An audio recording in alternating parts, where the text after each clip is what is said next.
afternoon and welcome to Rotary Club of Des Moines. This is the September 9th meeting. I am President Catherine Staub, and we are delighted to have you here today at the Embassy Club. You probably saw, once again, I had my mask on, and I'm wearing it whenever I'm not eating, drinking, or up here at the podium. Roulon Center, as I've mentioned before, highly encourages you to wear masks when you're in their lobby, riding up in the elevator, same when you're going back down. We also would encourage you when you're not eating or drinking to do the same here to keep everyone safe. And as a reminder, we've been asked that we would wave at each other and smile with your eyes if you're wearing a mask, rather than shaking hands. So. We did not have anyone sign up to give a moment of inspiration. I would love it if some of you would do that for upcoming weeks. So you can do that either online or in the lobby for upcoming weeks. So with that, at this point, I will lead us in the Pledge of Allegiance.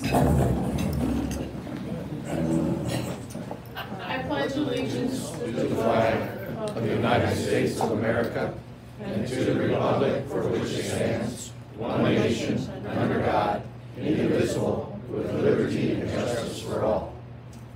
And now the four-way test. Is it the truth? Is it fair to all concerned? Will it build goodwill and better friendships? Will it be beneficial to all concerned? And now wave to your fellow Rotarians.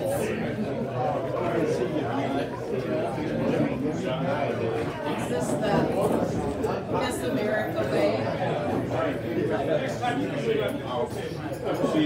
Yeah, you know, the recent thing is actually.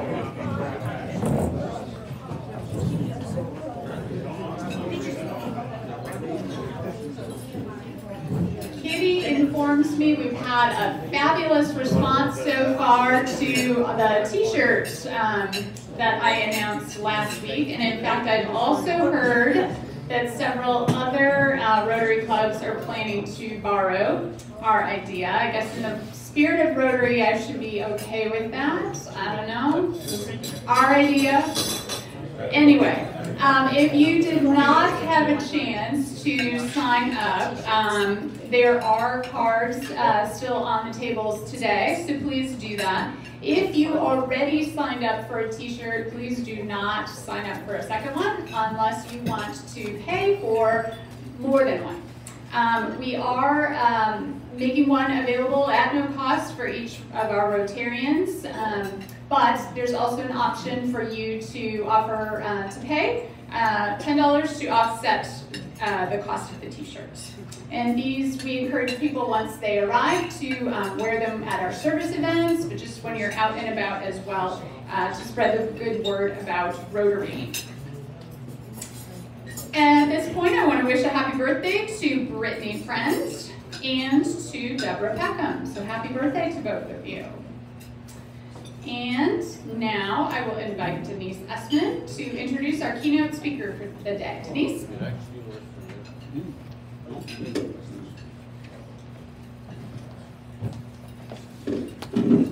Thank you, President Catherine.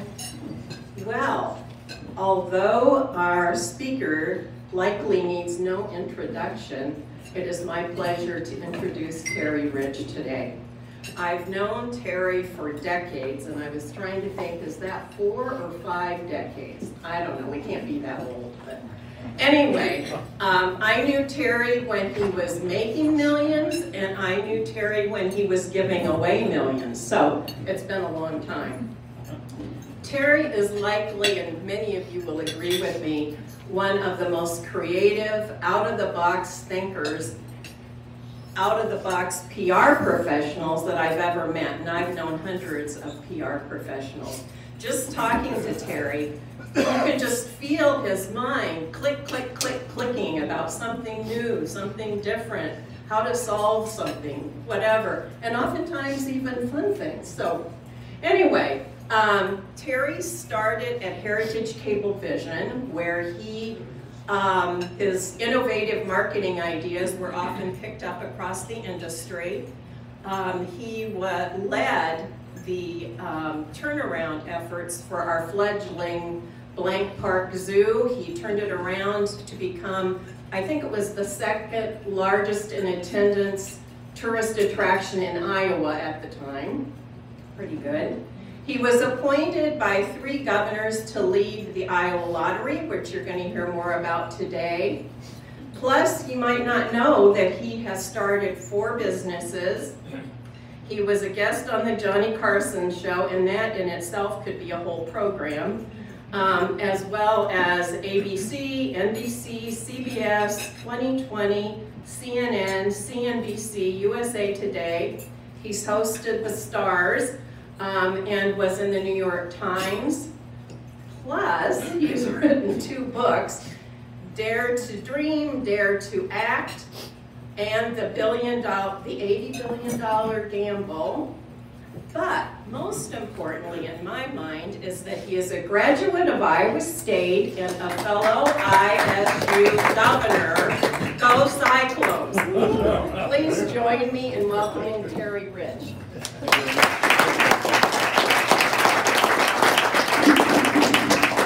Thanks, Denise. We're going to have a fun little time today. Some of you may have heard parts of this story, but not everything. I've got some fun updates on this story.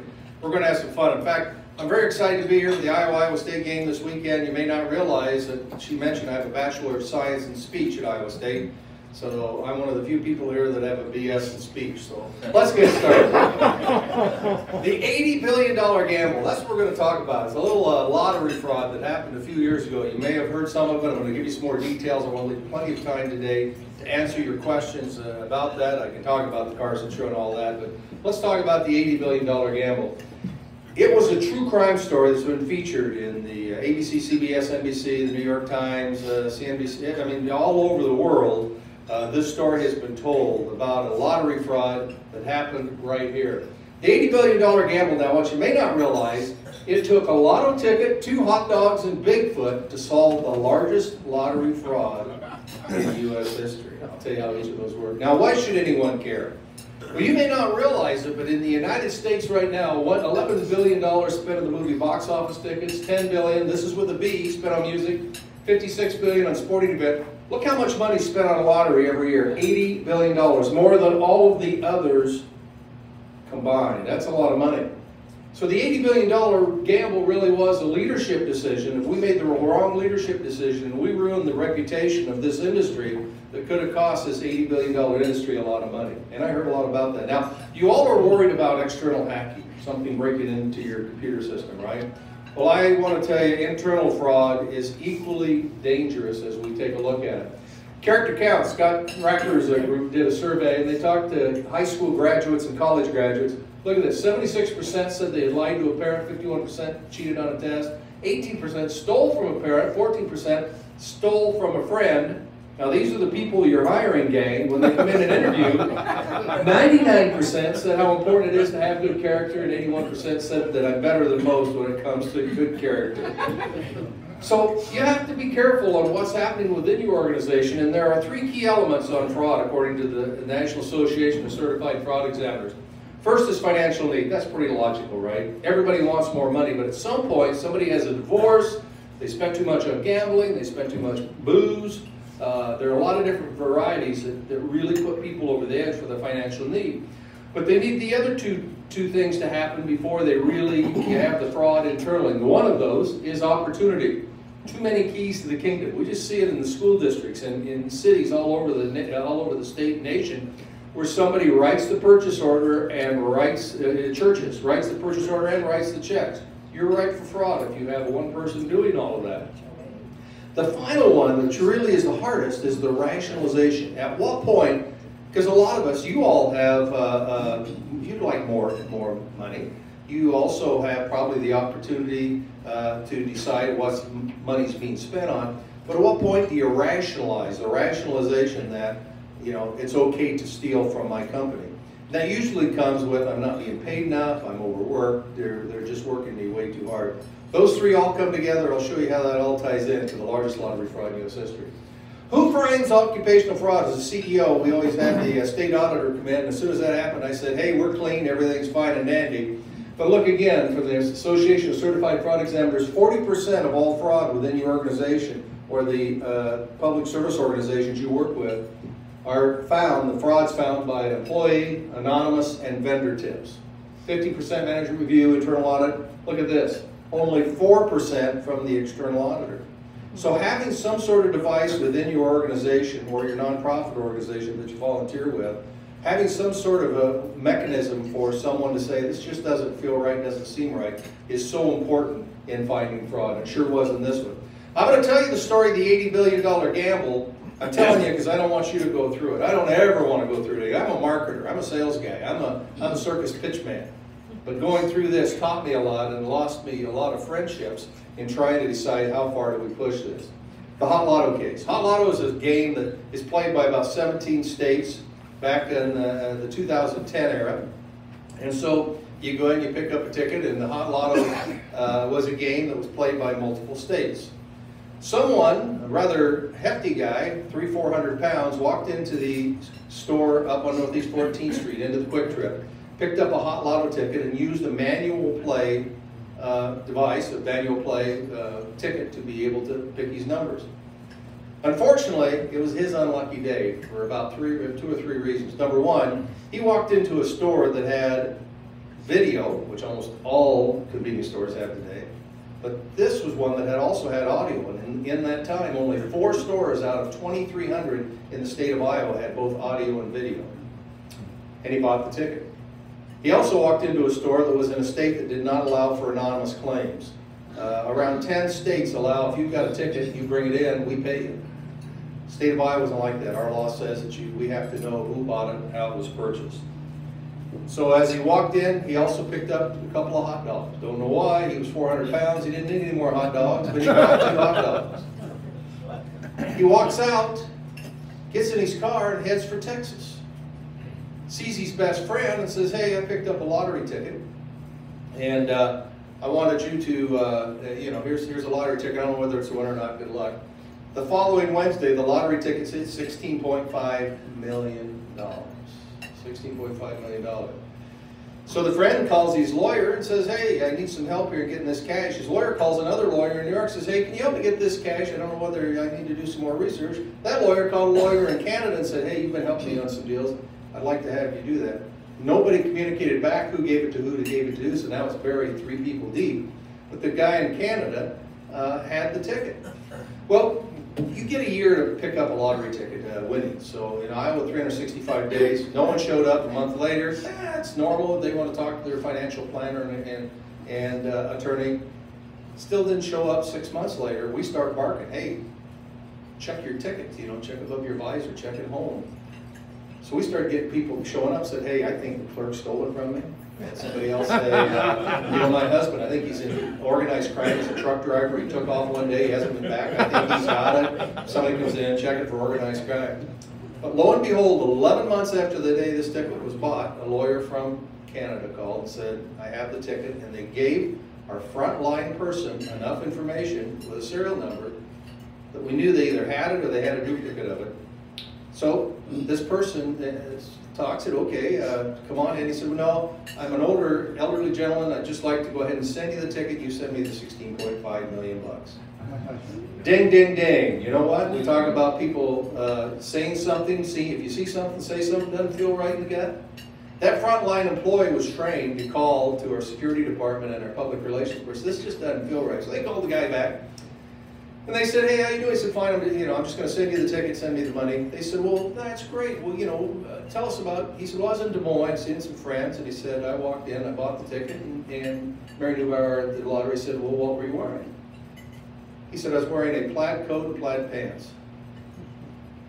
Ding, ding, ding. Remember, we've got the video, we've got the audio. This guy was 400 pounds and wearing a black hoodie. This is the person who bought the ticket. She said, well, that's interesting. The head of security, when they hung up, said, we've got a problem here. Let's contact the Attorney General and the Iowa Department of Criminal Investigation.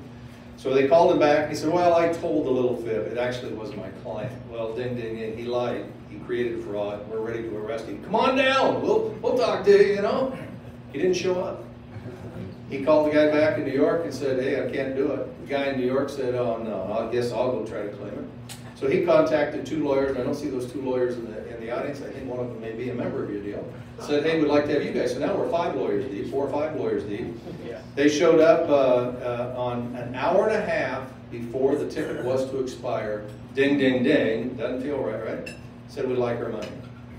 We decided to say, no, we're not doing it. We held a press conference. Here's another good lesson. I'm going to tell you a couple lessons I learned when you have a fraud, you have something criminally happen. I said, we got to have a press conference. We had press from all over the world tuned in on this deal. And I said, I need a prop, hand me the ticket. So I grabbed the ticket, hold up, said, we have a winner. Unfortunately now I've got my fingerprints on the ticket, right? And I heard it. Every camera that was there, high definition camera, now has a close-up picture. So all the people that were claiming they had the right ticket now have the serial number, the date it was bought, and all the information that we were using to verify. Well, we told them we're not going to pay it. We went 2 or 3 weeks where we told them we can't pay it unless you tell us who bought the ticket. They said we're not talking to you. So we went back and forth, and finally, 3 weeks later, this is how it was reported on TV. This is what happened. Did that not go on? Got it.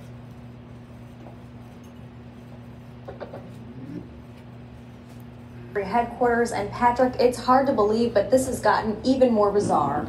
Oh, absolutely. It's really difficult to find an adequate adjective to describe what happened a short time ago, Laura and Kevin. You see, just after 6 o'clock this evening, lottery officials received confirmation that the claim for the Hot Lotto jackpot was being withdrawn, and that means someone has, in essence, just walked away from millions of dollars. Ladies and gentlemen, the Hot Lotto jackpot claim has been withdrawn. And that stunning news, delivered by Iowa Lottery Chief Executive Officer Terry Rich, means someone has just walked away from a multi-million-dollar payday. It's been one of the strangest lottery claims that we've had in the 26-year history of the Iowa Lottery. The winning ticket was presented in December, but on Wednesday, seemingly out of the blue, lottery officials received this letter from a Des Moines law firm specifying if the jackpot were to be paid to the claimant, all of the winnings would be donated to charity. But lottery lawyers declined based on concerns about the legality of the purchase, possession, and presentation of the ticket. We couldn't verify the winner. That's the bottom line. We could verify the winner, we could be claiming it, or we could be saying, you know, there is or there isn't. We don't know. Then at 6:05 Thursday evening, the lottery received yet another letter, this time from attorney Crawford Shaw, who represents the claimant, Hexam Investment Trusts, a corporation based in Central America. Belize, ding, ding, ding. I mean, what the heck is going on here? So they just forfeited the money. Ding, ding, ding. Who gives up $16.5 million? You know, I doubt whether Warren Buffett would give up $16.5 million. So we knew something was screwy. They gave it up, and immediately I got handed a press release from the folks at the Department of Public Safety and the Attorney General's office were starting an investigation. So the investigation began. We kept the money, we split it back up based on sales to all the different states. We re-gave it away that summer, and a police officer won, just by chance. So they began the investigation, and it took almost 2 years for them because they knew they had somebody in Canada, and they knew they had somebody, Crawford Shaw, with the Belize Corporation in New York. The Belize Corporation had a president named Philip Johnson, and Philip Johnston happened to be the lawyer in Canada, so we knew they were tied together. So it took almost 2 years for us to get the Royal Canadian Police to let us come up, not us, but the DCI group, go up and interview this Philip Johnston and also Crawford Shaw. And they asked a question that I hope you never, ever are asked. Do you want to be the witness, or do you want to be the defendant? Guess what? Both of the gentlemen decided to be the witness in the case. They told us that there was a gentleman down in Texas, where it came from, another lawyer in Texas, and he had a client, a guy by the name of Robert Rose, who they believe owned the ticket. So we did a lot of investigation trying to find out who this Robert Rose was. It's just amazing how good the DCI, I was just really impressed with the DCI and Attorney General's office, Tom Miller was at the time.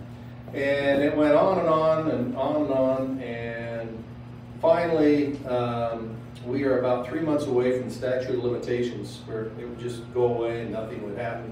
It was an Iowa deal. All this time, all my buddies, all my friends who were directors of other states saying, just pay it. Why didn't you pay it? Shut your mouth. You're gambling. Remember the $80 billion gamble? All we had was a lottery ticket. This is an Iowa deal. Leave this alone. You're going to hurt us. And the director of lotteries are very political appointments, so it's easy. They only last about a year and a half usually in the job. So they didn't want to lose their jobs. They were really upset that, you know, I only know publicity, so we kept barking. We'd like to know what the heck's going on. And so Tom Miller retired and became the Polk County prosecutor. And in comes this young, I thought he was 12 years old, Rob Sand walks to me. Rob is now the auditor, but Rob was he had been doing the white collar crime at the Attorney General's office. Phenomenal guy. And we had released everything, shown everything except one thing, and that was the video at the Quick Trip, right? So he said, let's go ahead and release it. We got 3 months, see if we can get any leads, let's go ahead. Remember when we talked about where do you find out most of your internal fraud by associates and for tips? Well, we opened up a tip line, and here's how it was reported.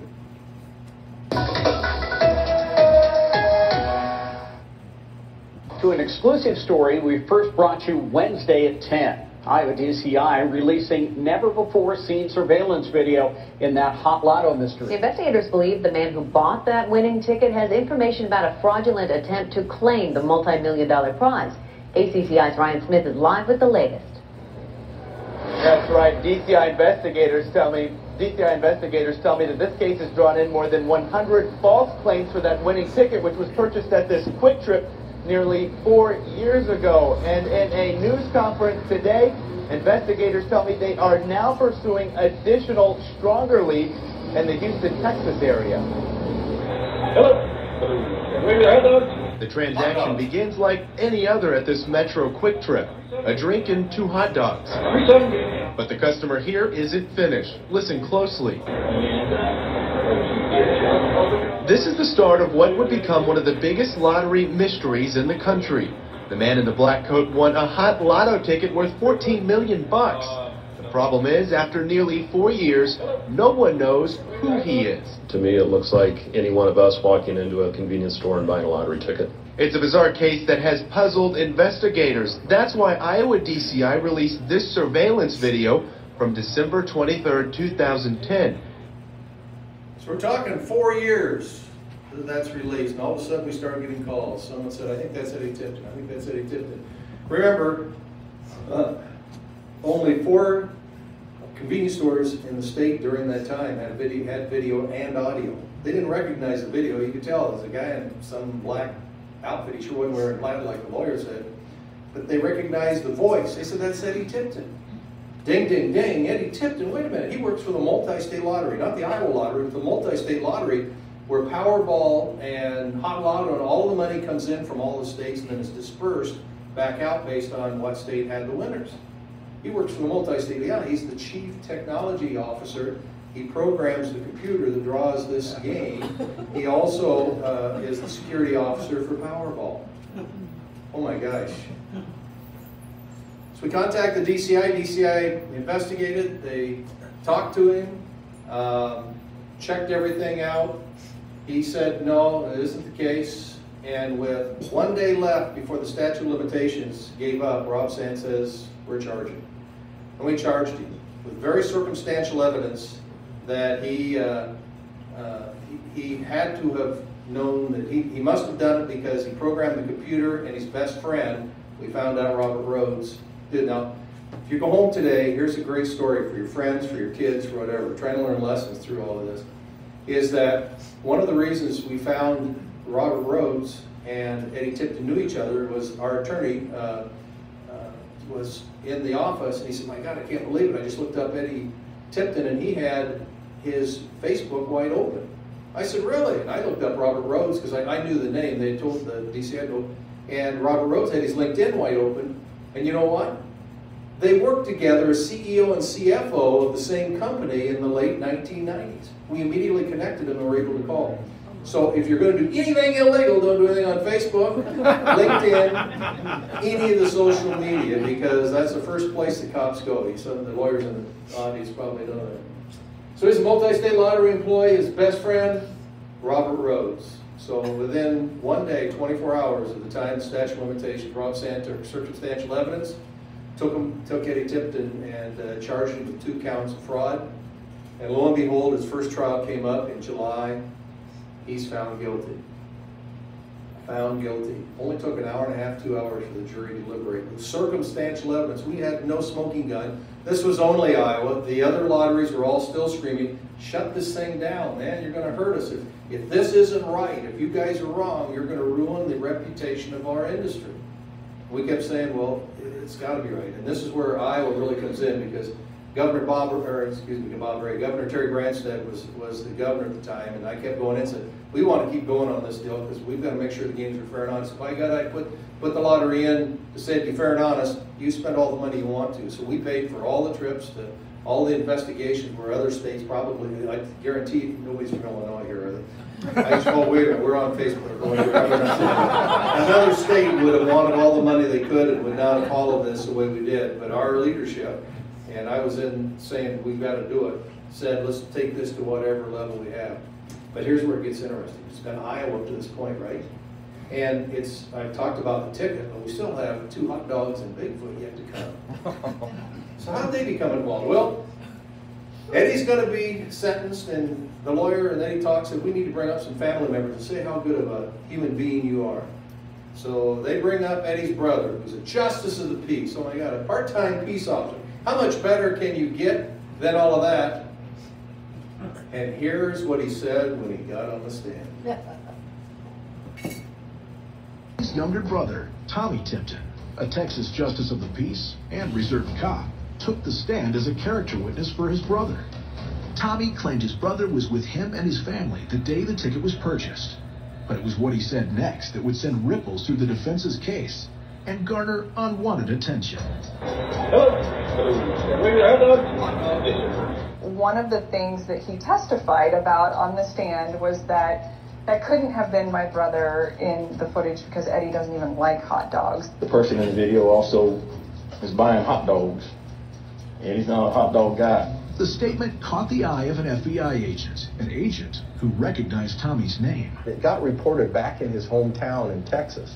And in that's when the FBI agent looked at it and said, wait a minute, that's a guy we looked at for money laundering who said that he won the Colorado lottery. All of a sudden, it becomes a national case. That's right. They were dumb enough to bring a brother up that was involved with cashing in some of the tickets. His brother says Eddie don't like hot dogs, and everybody's head went woo right over to Eddie, who's again 300-400 pounds. And an AP reporter started laughing, and he wrote the article about Eddie don't eat hot dogs, and it made the local paper back where his brother lived in Texas. And an FBI agent by chance said, wait a minute, I investigated that guy 10 years ago. We're 4 years up to this, now 10 years before that. And wasn't he the one that he had all this money because he won a Colorado lottery? So that FBI agent called up to Rob Sands and said, yeah, check his brother too. Guess where they checked? Facebook. Cell phone. When were they talking? And I don't see the DCI. I can't believe they went back 4 years on their cell phone records and could tell where they were standing and who they were talking to. That's a little bit scary from a government aspect, right? They figured out they were all together, and so they went ahead and talked to Tommy and Eddie, and lo and behold, we were sitting there one day, and our attorneys again said, you know, there's a lot of coincidence here, and we just hired Steve Bogle was our chief security officer. He retired. Got a guy named in by Cam Coppice, who was a West Des Moines lieutenant. Some of you may know Cam. Cam says, I did all these murder investigations that were serial killers. I like to see things on a map. Let's do a map. I said, okay, let's take a look at a map. And so we did the map of where we did some investigation when we decided, and we got all the records from Tommy's cell phone, from Eddie's cell phone, from Robert Rhodes' cell phone, all their social media contacts, all your friends for social media again, and we combined those with all the winners of lotteries across the nation of $800 and $600 or more, and we immediately had this many hits. We found 5 hits right away. Well, that's all it took to be able to do that, but we still didn't know how the heck did they do this. So we started looking at the map, and Cam Coppice says, wait a minute, look at that, it's the I-35 bandit. You know, we're in Des Moines, the one guy was in Texas, but they're going up down I-35. Eddie went home on all these dates for a vacation, we found out later, so they would be around when the drawings were held. They would be anywhere near that computer that he programmed. And so, you know, that's the I-35 bandits where those are happening. And then Rob Porter and the DCI looked at it and said, wait a minute, look at the dates.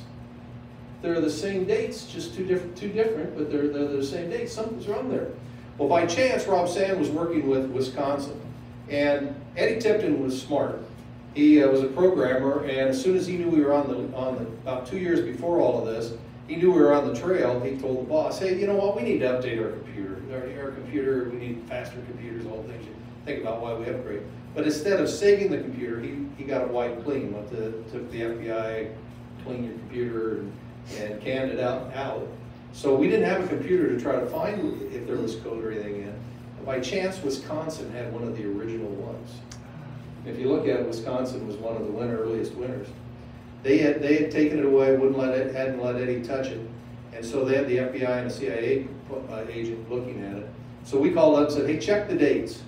They've been looking for 2 weeks, and within an hour they called and said, ding, ding, ding, we found the code. We found the dates within the code. So immediately now we felt we had the smoking gun, we had the code. So what was the secret sauce? You know, we talked about the tickets, we got to the tickets. 2 hot dogs. Who would have guessed Eddie would have bought 2 hot dogs? Because he don't eat hot dogs. And who would have guessed his brother would have come up and testified like a dummy and tied that hot dog back to the FBI agent? What was the malicious code that Eddie put in? Remember Keys to the Kingdom? He wrote the program, he installed the program, and he maintained the program. He had all the keys to the kingdom. You got to separate things out. You have somebody doing the POs, and you have somebody writing the checks. Same person, nobody's overseeing that. You're right for the fraud. That malicious code would trigger, not just any day. Now, he could have just written in, okay, I get to know the numbers every night. He could have had a computer beside his desk. But instead, he kept the computer for 1 day a year. And it had to happen on 3 specific dates. November 29th, December 29th, and the other one was in May. And those were the days that he'd always go home to Texas so that he wouldn't be anywhere near the computer. It also had to be on a Wednesday or Saturday. It also had to be after 8 p.m. Central Time. And it had to be on one of the computers he programmed. He programmed 50 computers to send around to for local state draws and also national draws. 50 computers.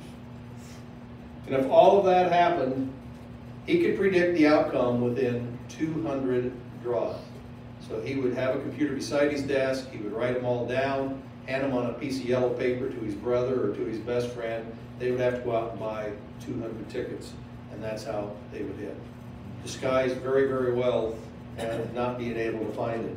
And it took all of those pieces together to be able to find it. So they went to Eddie, to his brother, and to Robert Rhodes, his best friend, and guess what they said? You want to be the witness? You want to be the defendant?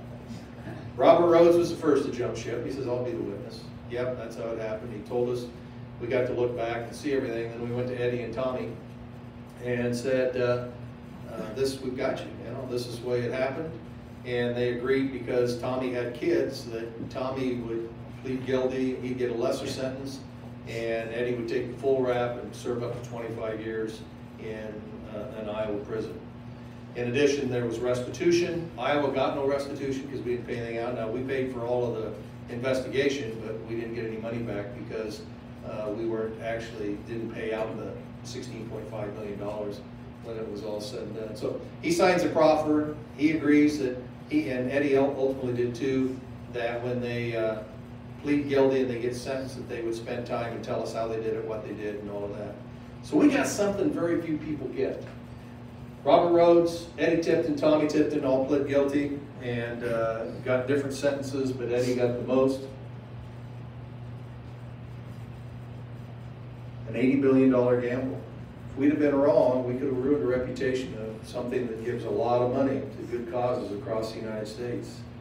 But with the leadership, I mean, it was a team, including our governor and Governor Reynolds ultimately too, that said, no, that's not what we do in Iowa. We follow through and we make sure the game's always going to be fair and honest. But we forgot about Bigfoot. I mean, you heard about the lottery ticket, you heard about 2 hot dogs. What the heck is the deal about Bigfoot? helping solve the largest lottery fraud in U.S. history. Well, Tommy Tipton, on top of everything else, was a Bigfoot hunter.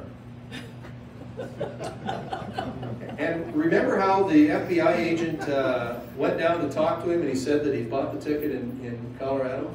Well, he was in a hospital bed under a morphine drip when they went in to interview him. And they said to him, you know, what have you been doing? He says, I've been hunting Bigfoot. I fell out of a tree stand, and I don't know if he broke his collarbone or whatever. So that's why he was in the hospital, was he was hunting Bigfoot. The very first one in Colorado, the very first deal in 2005 that we ultimately found, was a Bigfoot hunter friend of his who went to Bigfoot, hunting Bigfoot, and went in, claimed the ticket for him, and kept 10% cash and gave all the rest to him in cash. Tommy tipped in the rest of the jackpot out of Colorado in cash, because Tommy said he didn't want his wife to know he was going to divorce her, and I want all the money. And when he handed the money to him, he did it all in sequential bills. So Tommy got scared and took the bills to a fireworks dealer in town and tried to exchange some $100 bills. Fireworks dealer got nervous, contacted the FBI, and that's how the FBI talked to him about the money laundering. The last two that they also got in Kansas were two Bigfoot hunters also. The best, then the final thing with Tommy, these guys, you know, you talk about, you know, dumb criminals are the ones that always get caught, or I don't know how it goes. Tommy also, when the very first jackpot we talked about just now with this guy, Tommy got the numbers on a piece of yellow paper, took it to his lawyer and said, hey, I don't know whether I can play. My brother worked for this lottery organization. Do you think I can win if I play? And the lawyer said, well, yeah, leave that here and let me do some research. I'll get back to it. Came back next day, says, yeah, I think you're fine, handing me back the yellow piece of paper. Well, that first jackpot, 3 people won. Somebody with a random pick, which wasn't illegal. The second one was Tommy Tipton. The third one was a organization out of Las Vegas, Nevada. Question of Luck was the name of the trust that was put under, and guess who was the head of it? Tommy's lawyer. So the lawyer made a copy of it. And I was there. So if we didn't have Bigfoot, we didn't have Tom, they didn't buy the 2 tickets and all that. All of that had to come together, plus all of the DCI, all the AG, Wisconsin, all the lottery folks, and good support from our government officials to say, this is why you want to play the lottery, it should be run by the state. $80 billion, let's go back to the lessons that we learned. Now this is where you take it back home and think, financial need, opportunity, rationalization. If you have people who are upset with you and they're running your money, you know, you need to have someone, the 2-step process. Somebody does one, you need to have it bought off. Even in small organizations, especially public service organizations, churches, schools, that sort of thing. Opportunity, can't have all the keys to the kingdom. Eddie had all the keys to the kingdom. He didn't have the financial need he claims, but his brother and this other guy did for other legal things they got in trouble with before. And then they all had a rationalization. Nobody's going to care. It's just lottery money. Who's going to follow up? No big deal. It's all said and done. What was the impact? We just gambled with $80 billion. What was the impact? Number one, about half of my friends thought I was a snitch. The other half gave praise. You know, you lose out, but I go to bed at night believing we did the right thing. Here's the crazy part. Every time we got on TV and talked about Eddie Tipton and how we were going after it, we sold more lottery tickets. We've had the largest lottery sales in the last 5 years. Every year it's grown. Because people now play and say, well, you know, they must be watching it. They busted that guy, that's for sure. So sales actually go up. Compliance management, you go back through. You know, you need something in your handbook right now that says if you're caught stealing, you're fired immediately. Things up front. If you know if something's going on, here's where you can do. Those in writing and compliance issues are really good to have written. Checks and balances we've talked about. Oh, here's the best one. Very few of you, if you've ever been robbed, assaulted in any way, shape, or form, most people don't get this in the legal process because it's appealed forever and you always wonder what if.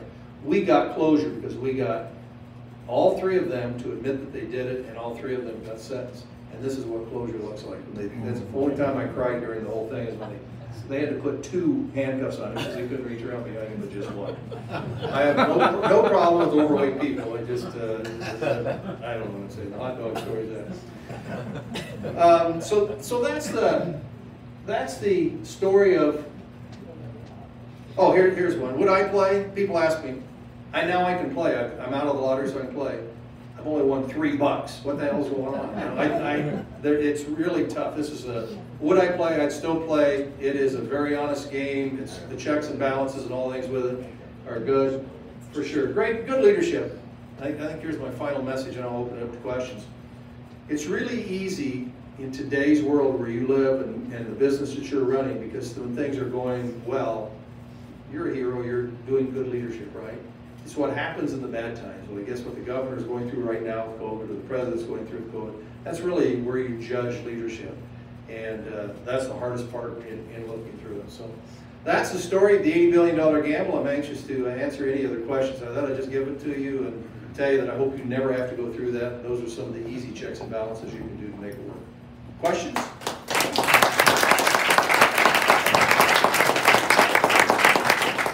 Greg Edwards. Mr. Rich, wish I was working for you. I'd steal every dime you have. Yeah, I know. I understand. Is there a movie coming out with this, or a book or something?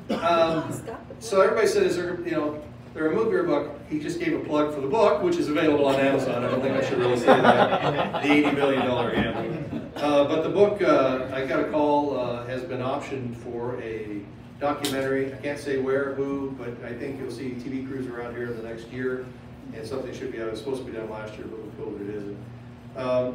I wrote the book because I wanted as many facts. I used Perry Beeman, who was the Register reporter that covered it. I want all the facts in it. I didn't want a lot of speculation.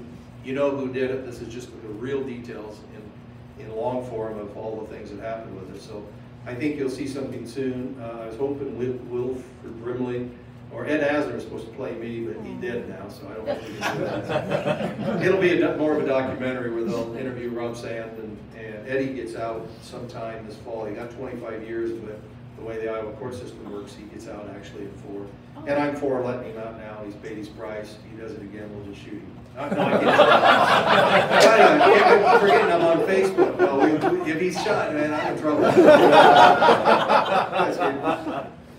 Terry, do you suspect that there were other instances that were not found out? Question is, do you suspect that there are other instances that were not found? And the answer is, seems pretty logical. We found the big ones.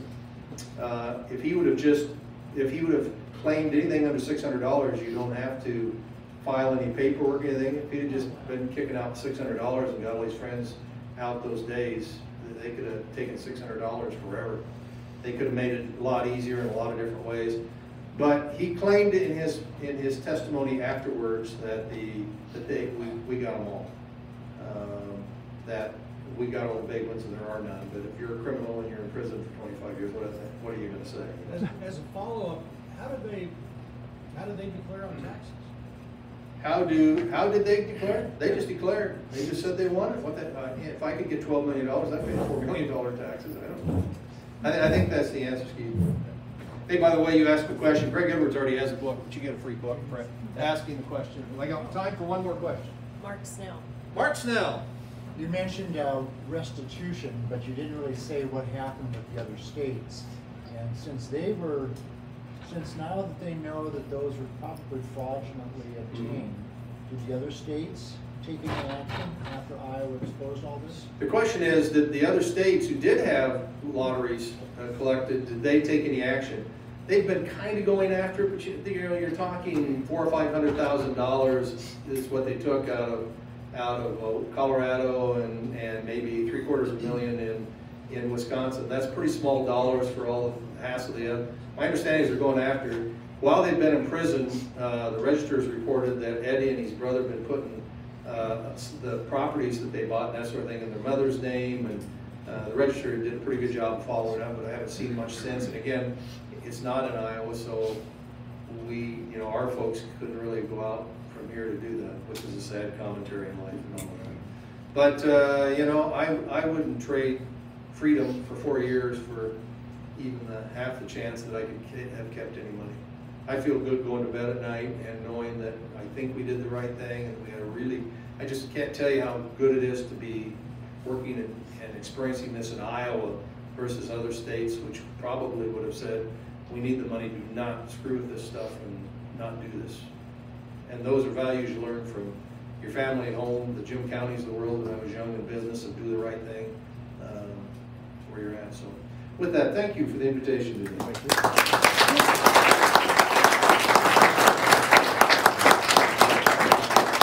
Did I mention Amazon? I don't think I did, but I'm not supposed to, so I won't.